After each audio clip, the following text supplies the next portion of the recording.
Hi.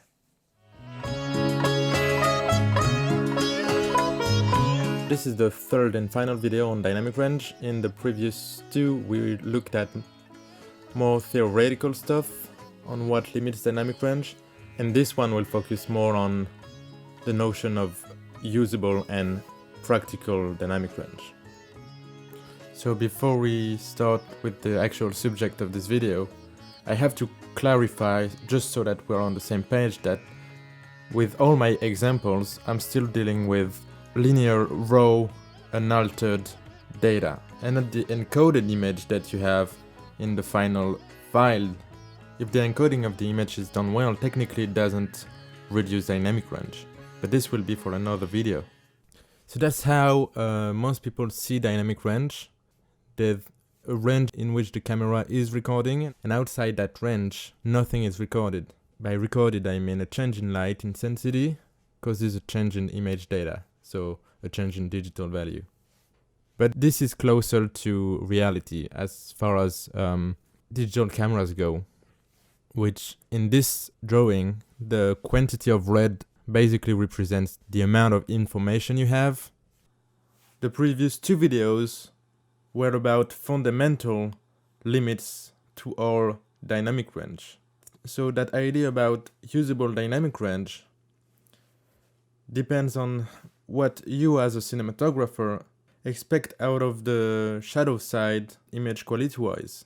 Because if you only want to work in a safe space where even your shadows will be crisp, high contrast and low noise, you will have to work in a smaller dynamic range than someone who doesn't care about having low contrast, high noise shadows. These two things, contrast and noise for the shadows, are linked to the amount of shades of gray you have. For example, here we only have 4 shades of gray for the 10th stop.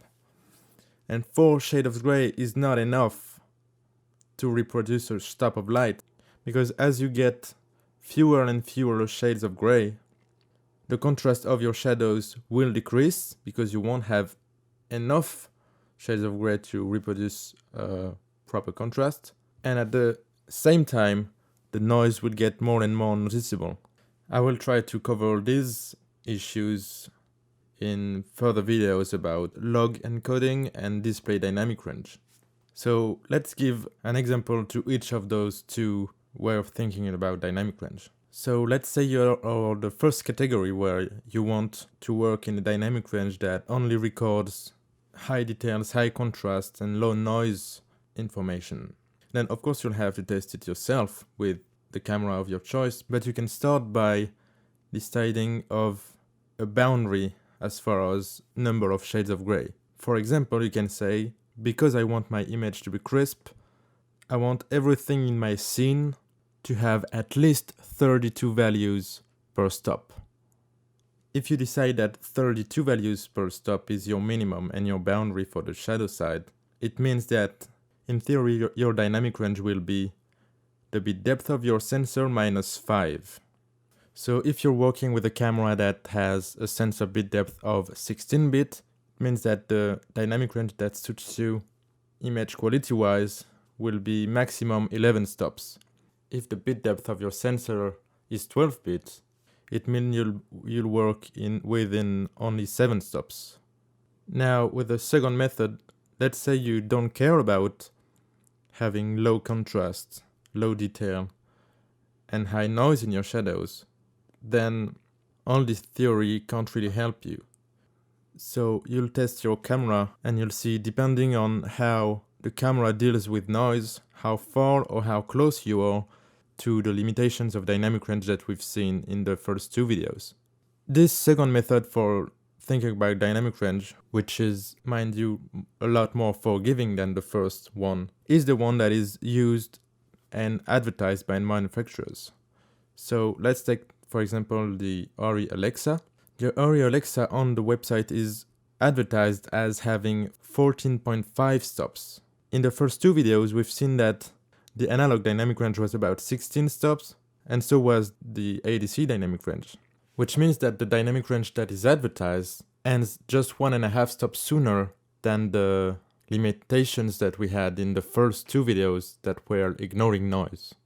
So when Ari says that the dynamic range of the Alexa is 14.5 stops, it means that the last stop they include only has 4 shades of gray. So for me, it's a bit too forgiving, but you know. So I gave 2 possible ways of thinking about dynamic range. The first one being really strict and the second one being a bit broader. And I think that you can find your balance between those 2 extremes. So let's try to conclude this whole series on dynamic range. Are all the things that we've learned in the 3 videos actually helpful on set is debatable. But nonetheless, I think they're worth knowing about.